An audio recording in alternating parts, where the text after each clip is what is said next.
राहुल गांधी का बयान दिल्ली तक घमासान। और खबर क्या है, भोपाल आए थे राहुल गांधी। भोपाल में जो बयान दिया है उस पर दिल्ली में घमासान छिड़ गया है।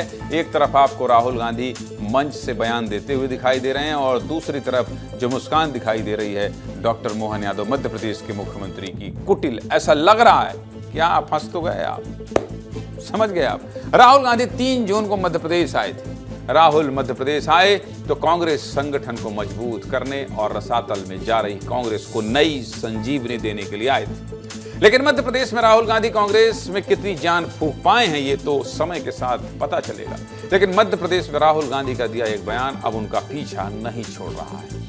भारत पाकिस्तान के बीच हुए सीज फायर को लेकर दिए राहुल के बयान पर भाजपा अटैकिंग मोड पर है, यानी हमलावर है। राहुल के एक बयान से पूरे देश में राजनीति गर्म हो गई है। कौन सा बयान है, कब दिया था, राजनीति कैसे हो रही है, चलिए आपको बता देता हूं। राहुल गांधी ने 3 जून को राजधानी भोपाल में कार्यकर्ताओं को संबोधित करते हुए भाजपा पर भी हमला बोला था।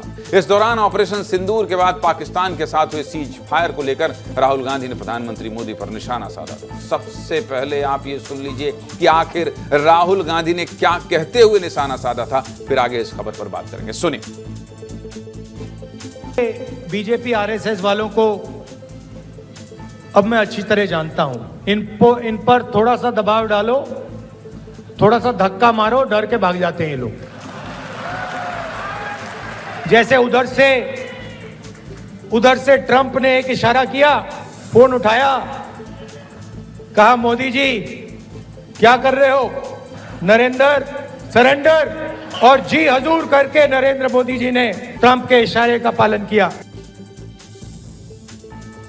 राहुल के इसी बयान के बाद सरेंडर शब्द पर राजनीति शुरू हो गई। भाजपा आरोप लगा रही है कि राहुल को सरेंडर और सीज फायर में अंतर ही नहीं पता है। सीज फायर का मतलब युद्ध विराम होता है और सरेंडर का मतलब आत्मसमर्पण होता है। भारतीय सेना ने आज तक कभी पाकिस्तान के सामने सरेंडर नहीं किया है, बल्कि सरेंडर का इतिहास तो कांग्रेस का रहा है। तो जवाब कांग्रेस की तरफ से भी दिया गया और भाजपा पर कायरता के आरोप लगाए गए। पहले सुनिए कि राहुल के बयान पर भाजपा और कांग्रेस कैसे एक दूसरे के ऊपर हमलावर है, फिर आगे बात करेंगे, सुनिए। 26/11 के हमले के बाद आपकी सरकार ने शर्म शेख में कहा कि कंपोजिट डायलॉग प्रभावित नहीं होगा आतंकी घटनाओं के साथ। यह था आतंकी मानसिकता के साथ सरेंडर। 1995 में नरसिम्हा राव सरकार के समय एक फोन आया और भारत ने अपना एटॉमिक एक्सप्लोजन रोक दिया, यह था सरेंडर। 1948 में आपने कश्मीर का एक हिस्सा सरेंडर कर दिया। 1947 में मुस्लिम लीग के आगे 1/3 सरेंडर कर दिया। तो राहुल गांधी जी, आपकी पार्टी और आपके खानदान के कारनामे आजाद हिंदुस्तान के कैलेंडरों में सरेंडर से भरे पड़े। तो ये भक्तों के सरेंडर में बहादुरी बिल्कुल नहीं दिखी। कायरता का इतिहास इनका अपना, खुद इनके संगठन का खुद। जब इतिहास ही कायरता का है और ऐसा व्यक्ति अगर देश की बागडोर संभालता है तो देश का भविष्य खतरे में पड़ता है। वर्तमान में आपको सामने दिख रहा है। राहुल बयान देकर भले ही मध्य प्रदेश से दिल्ली पहुंच गए हों, लेकिन ये एक बयान हमेशा उनके पीछे भागता रहेगा। भाजपा के राष्ट्रीय अध्यक्ष जेपी नड्डा से लेकर प्रदेश के मुख्यमंत्री डॉक्टर मोहन यादव, हर कोई राहुल गांधी पर हमलावर है। राष्ट्रीय अध्यक्ष जेपी नड्डा ने एक्स पर पोस्ट करते हुए लिखा है कि राहुल गांधी को पता होना चाहिए कि ऑपरेशन सिंदूर की सफलता की घोषणा सरकार ने या भाजपा के किसी प्रवक्ता ने नहीं की थी, बल्कि भारतीय सेना के वरिष्ठ अधिकारियों द्वारा की गई थी। ऑपरेशन सिंदूर भारतीय सेना के बहादुरी, शौर्य और पराक्रम का उद्घोष है। वास्तव में जिनकी नीतियां सरेंडर की रही हों, उसे इसके आगे कुछ सूझ भी नहीं सकता। क्यों, ऐसा ही है ना राहुल गांधी जी। राहुल गांधी द्वारा भारतीय सेना के अप्रतिम शौर्य एवं पराक्रम को सरेंडर कहकर संबोधित करना न केवल दुर्भाग्यपूर्ण है, बल्कि भारतीय सेना और राष्ट्र के साथ साथ 140 करोड़ भारतवासियों का भी घोर अपमान है। मामला अब राष्ट्रीय हो चुका है, लेकिन मध्य प्रदेश के मुखिया डॉक्टर मोहन यादव ने भी राहुल पर हमला बोला और मुख्यमंत्री ने तो यहां तक कह दिया है कि ऐसे ही बयानों की वजह से राहुल गांधी को पप्पू कहा जाता है। सुनिए क्या कह रहे हैं मुख्यमंत्री डॉक्टर मोहन यादव। बड़े दुर्भाग्य के साथ कहना पड़ रहा है कि नेता प्रतिपक्ष मर्यादा छोड़ करके जिस भाव से बोलते हैं वो न केवल उनकी इज्जत खराब करते हैं बल्कि पूरे देश की संस्कार के भी विरुद्ध बात करते हैं।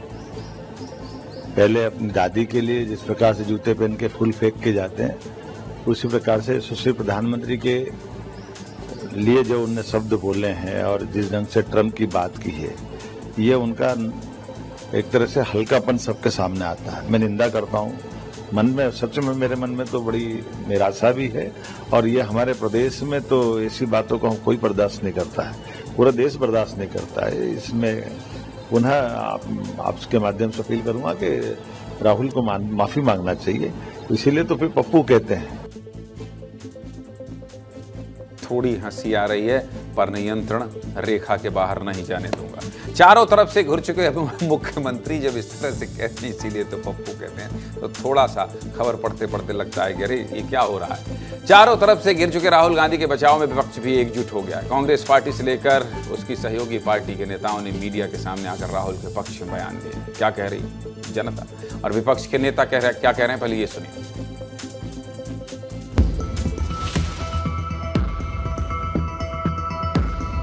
हम लोग बीजेपी से कई स्तरों पे लड़ रहे हैं। वैचारिकी में लड़ रहे हैं, राजनीतिक लड़ाई लड़ रहे हैं, सैद्धांतिक लड़ाई लड़ रहे हैं और भाषा और भाव की भी लड़ाई लड़ रहे हैं। तो हमें अपनी भाषा और भाव को बीजेपी से बिल्कुल अलग दिखाना होगा, नहीं तो फिर भैंस मंगलसूत्र मुजरा उसी तरह की चीजें हो जाती है। मैं सिर्फ इतना कहना चाहता हूं, राहुल गांधी का तीर सीधे निशाने पर लगा है। तो राहुल गांधी ने तो अपने कर्तव्य का निर्वहन किया और भारतीय जनता पार्टी तिलमिला गई है, मानसिक रूप से विक्षिप्त हो गई। पार्लियामेंट में तो बहुत चिल्ला कर कहा था कि हम पीओके पर कब्जा लेके रहेंगे, और जब पीओके पर कब्जा होने की बात हो गई कि हम पीओके पर कब्जा कर लेंगे, तो आपने कहा कि बटन दबते युद्ध बंद। राहुल जी तो वही बोल रहे हैं जो सच्चाई है। फिलहाल राहुल अपने बयान पर चारों तरफ से घुर चुके हैं, तो विपक्ष उनका साथ भी दे रहा है। लेकिन राहुल का बयान उन्हें फायदा पहुंचाएगा या बैकफायर करेगा, समय के साथ पता चलेगा।